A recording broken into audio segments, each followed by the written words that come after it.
Halo peserta didik kelas 12 sekalian. Dalam pelajaran geografi pada pertemuan hari ini, kita akan kembali membahas SKL untuk persiapan ujian akhir geografi nanti. Itu tentang peta dan proyeksi peta. Kita mungkin sudah sering melihat peta, atau mungkin sebagian di antara kalian sering menggunakan peta sebagai alat untuk menentukan lokasi yang akan kalian tuju. Nah, kira-kira apa sebenarnya peta itu? Peta adalah gambaran seluruh atau sebagian permukaan bumi yang digambarkan pada bidang datar dan diperkecil dengan menggunakan skala tertentu. Itu adalah pengertian dari peta. Adapun fungsi peta ini, yang pertama adalah menunjukkan posisi atau lokasi suatu wilayah di permukaan bumi. Contohnya, kita akan tahu ternyata Pulau Papua itu berada di timur Indonesia dari peta. Kemudian yang kedua, menggambarkan bentuk dan persebaran berbagai gejala di permukaan bumi, baik gejala alam ataupun gejala sosial yang ada di wilayah atau di permukaan bumi. Kemudian selanjutnya adalah menyajikan data tentang potensi suatu wilayah. Dari peta, kita bisa melihat seberapa besar potensi suatu wilayah tersebut. Dan yang terakhir adalah alat yang digunakan untuk mempelajari hubungan timbal balik antara fenomena-fenomena geografi di permukaan. Selanjutnya adalah jenis peta berdasarkan isinya. Yang pertama adalah peta umum. Adalah peta yang menggambarkan sebagian atau seluruh permukaan bumi secara umum, baik kenampakan alamnya maupun kenampakan buatan manusia. Contoh dari peta umum ini yang pertama adalah peta topografi. Nah, bisa kalian lihat di dalam gambarnya, ini adalah peta topografi. Peta yang menggambarkan relief permukaan bumi dengan menggunakan garis kontur. Jika di dalam peta ini kita zoom, maka kita akan melihat di situ ada garis-garis. Garis-garis itu disebut dengan garis kontur atau garis yang menggambarkan ketinggian tempat yang sama di permukaan bumi. Kemudian, contoh yang kedua adalah peta korografi. Nah, ini dia contoh dari peta korografi ini. Peta yang menggambarkan seluruh atau sebagian permukaan bumi yang bercorak umum. Umumnya berskala kecil, yaitu antara 1/250.000 hingga 1/1 juta. Kemudian, jenis peta yang berdasarkan isinya yang kedua adalah peta tematik. Ini contohnya, peta yang menggambarkan fenomena atau objek tertentu di permukaan bumi. Contohnya adalah peta persebaran sekolah SMA di Pekanbaru, atau peta jaringan transportasi atau trayek angkutan umum di Kota Pekanbaru. Nah, kedua contoh peta yang telah tersampaikan tadi disebut dengan peta tematik. Kemudian, jenis peta berdasarkan skala. Yang pertama adalah peta kadaster. Itu skalanya antara 1/100 hingga 1/5000. Biasanya peta kadaster ini peta tanah yang terdapat di dalam sertifikat tanah. Kemudian, yang kedua adalah peta skala besar yang berskala 1/5000 hingga 1/250.000. Yang ketiga, peta skala sedang dengan skala 1/250.000 hingga 1/500.000. Yang keempat adalah peta skala kecil dengan skala 1/500.000 hingga 1/1 juta. Dan yang terakhir adalah peta geografi berskala lebih dari 1/1 juta. Selanjutnya adalah komponen peta. Nah, komponen peta ini artinya adalah hal-hal apa saja yang terdapat dalam peta itu. Yang pertama, komponen peta itu adalah judul. Setiap peta harus memiliki judul karena memuat isi dari peta tersebut.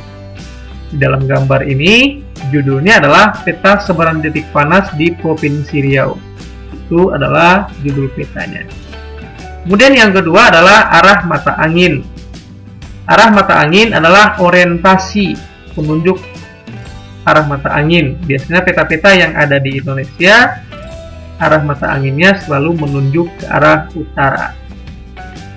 Yang ketiga adalah skala peta.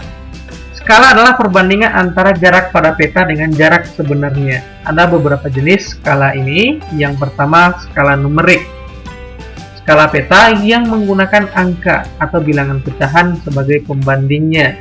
Misalnya, 1 berbanding 50.000 ditulis dengan angka atau numerik. Kemudian yang kedua adalah skala grafik. Jenis skala pada peta yang menggunakan bentuk ruas garis bilangan sebagai pembanding jarak. Nah, bisa kalian perhatikan di dalam layarnya. Dan yang ketiga adalah skala verbal. Adalah jenis skala pada peta yang dinyatakan dalam bentuk kalimat. Misalnya, 1 cm berbanding 50 km yang ditulis menggunakan kalimat. Rumus standar yang digunakan untuk perhitungan skala adalah skala sama dengan jarak pada peta dibagi dengan jarak sebenarnya. Selanjutnya adalah simbol. Yang pertama adalah simbol titik. Dibuat dalam berbagai bentuk dan ukuran, biasanya digunakan untuk melambangkan kota, gunung, atau bandar udara. Kemudian yang kedua, simbol garis. Dibuat dalam berbagai bentuk dan ukuran, digunakan untuk melambangkan kenampakan alam atau budaya yang berbentuk garis seperti jalan, sungai, atau batas wilayah. Kemudian yang ketiga adalah simbol wilayah. Dalam berbagai bentuk dan ukuran juga digunakan untuk melambangkan kenampakan alam dan budaya yang memiliki luas seperti sawah, rawa, dan danau. Kemudian yang terakhir adalah simbol warna. Warna hijau menunjukkan dataran rendah, warna biru menunjukkan wilayah perairan, warna kuning menunjukkan dataran tinggi, dan warna coklat menunjukkan daerah pegunungan. Namun warna ini kadang tidak harus sesuai dengan warna yang keempat warna ini. Boleh menggunakan warna-warna lain yang sesuai dengan keinginan kita. Tapi pada umumnya warna yang digunakan adalah keempat warna ini. Kemudian selanjutnya adalah aturan huruf dalam peta. Jadi dalam peta juga harus diatur tulisannya. Yang pertama adalah nama wilayah atau tempat ditulis dengan huruf tegak dan berwarna hitam. Misalnya Kalimantan Barat tulis dengan huruf tegak dan berwarna hitam. Kemudian nama bentuk-bentuk relief, misalnya gunung dan bukit ditulis dengan huruf miring dan berwarna hitam. Misalnya Gunung Galunggung ditulis dengan huruf miring dan berwarna hitam. Dan yang ketiga adalah nama wilayah perairan seperti sungai, danau, dan laut ditulis dengan huruf miring berwarna biru. Misalnya Danau Maninjau ditulis dengan huruf miring dan berwarna biru. Selanjutnya komponen yang kelima adalah legenda. Legenda adalah keterangan tentang simbol-simbol yang terdapat di dalam peta. Nah, biasanya legenda ini akan menjelaskan semua simbol-simbol yang terdapat di dalam peta.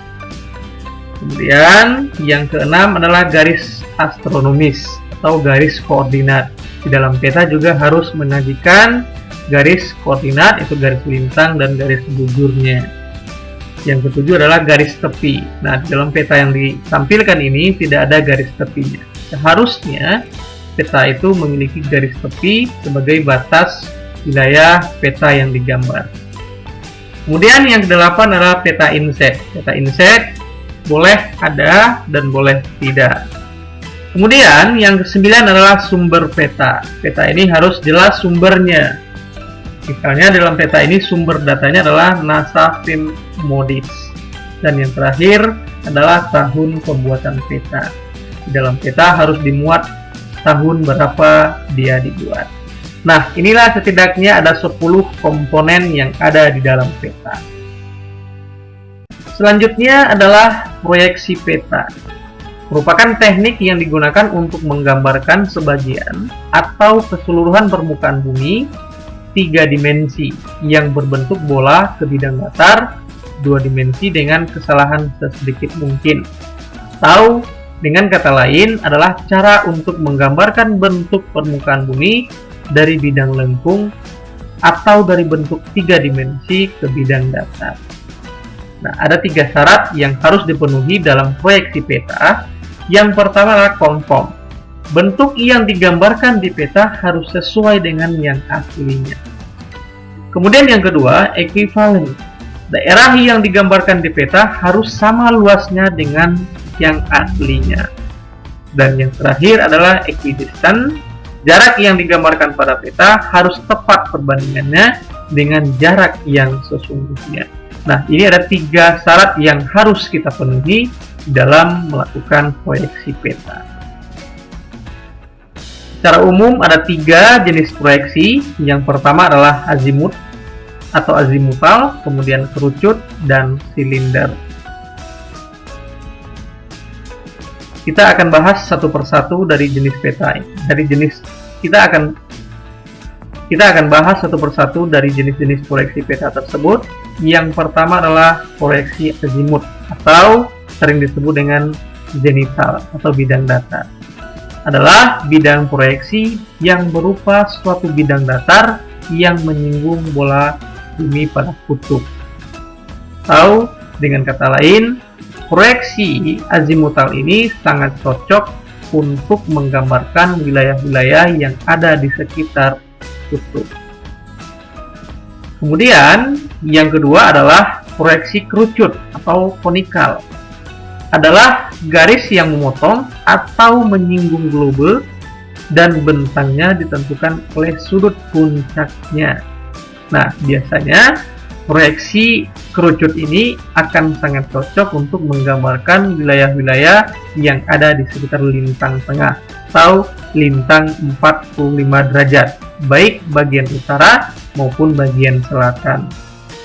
Kemudian yang terakhir adalah proyeksi silinder atau sering disebut dengan Mercator.